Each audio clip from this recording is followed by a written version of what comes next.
Hey everybody, it's Mike Shellenberger for Public. Yesterday, a Brazilian Supreme Court justice, who is also the president of the Superior Electoral Commission, lashed out angrily at ex-owner Elon Musk. At an event heavily promoted by Globo News, Alexandre de Moraes claimed that Musk is part of a vast global extremist conspiracy to undermine Brazil's sovereignty and democracy. He claimed that Musk was an irresponsible mercantilist, motivated solely by profits, who had united with extremist Brazilian politicians. But there's no evidence of any conspiracy. Musk did not know that I would publish the Twitter files Brazil, nor did the Brazilian politicians who reacted to them.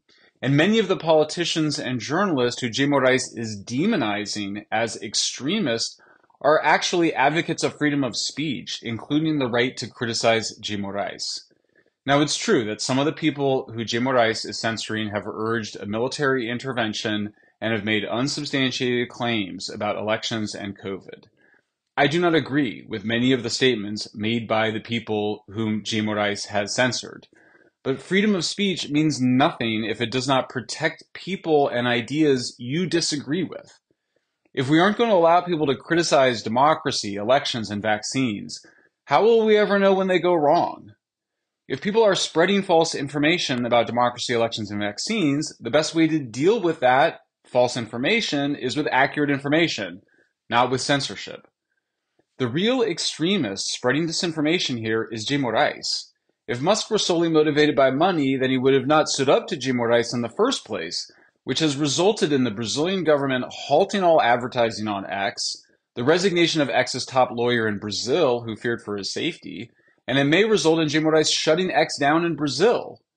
He's not simply demanding that social media platforms censor specific content by controversial journalists and politicians. J. Moraes is demanding that all social media platforms ban them for life. He often does this through secret hearings without the right of appeal. In fact, it's even worse than that. You can't be a politician or a journalist if you can't communicate on social media. And so J. Moraes is not just violating the Brazilian Constitution's protection of free speech. He's also attacking the freedom of the press, destroying careers, and interfering in elections. J. Moraes has acted unilaterally to invent new laws. He's actually interfering and taking over the role of Congress and the president. And that means he's behaving like a dictator. And now J. Moraes has weaponized the federal police, including against me, for publishing the Twitter files in Brazil. The federal police delivered 2 reports to J. Moraes, one on April 18th, one on April 19th. These reports consist of a gigantic conspiracy theory suggesting connections and relationships that simply don't exist. The reports single me out and suggest it's somehow suspicious that I only have one paid subscription on X, which is to Elon Musk. But there's nothing suspicious about this. I'm paying Musk, not the other way around.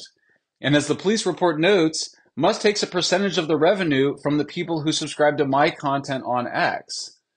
The reports claim that the people who J. Moraes had demanded be censored had gained limited access to communications on X, and particularly through X's spaces, which allows for live conversation. In other words, J. Moraes is totally obsessed with silencing his enemies. It's not enough for X to have blocked their profiles, which it did. He also doesn't want them to be able to use their voice. Now, it helps the Brazilian government to pay the Brazilian news media to go along with all this. The Lula government increased government funding by 60% for Globo alone, which is the biggest media outlet in Brazil. And Globo's been demanding more censorship and running propaganda for J. Moraes. The bottom line is that J. Moraes is a brutish authoritarian. His censorship is as bad as the censorship imposed by Brazil's military dictators. He's seeking as a judge to eliminate particularly politicians and journalists from public life. This is hardly the first time that J. Moraes has weaponized the federal police. And in calling Elon Musk a foreign mercantilist, J. Moraes is using the exact same kind of nationalist rhetoric that he has attacked his enemies for using. So why does J. Moraes have so much power? In Brazil, people told me it was because J. Moraes controls so many court cases involving rich and powerful people, including politicians and other judges. The solution is for Brazil's Congress to open an investigation known as a Parliamentary Commission of Inquiry, or CPI. Now, it's true, a CPI can't evaluate judicial decisions, but it can evaluate judicial abuses of power, and that is obviously what is happening here. Under a CPI, Brazil's Congress could gain access to communications between police and judges or anyone else. It could also hear from the victims of censorship. It could bring light to thousands of cases under secrecy.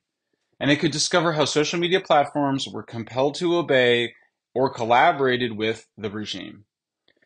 Musk has taken extraordinary and historic actions to protect freedom of speech. So too has the US Congress. Now it's time for Brazil's Congress to act against the anti-democratic extremism of Guimarães. It must do so before the extremist Guimarães starts arresting his political enemies and shuts down X and thus free speech in Brazil. Thanks for listening.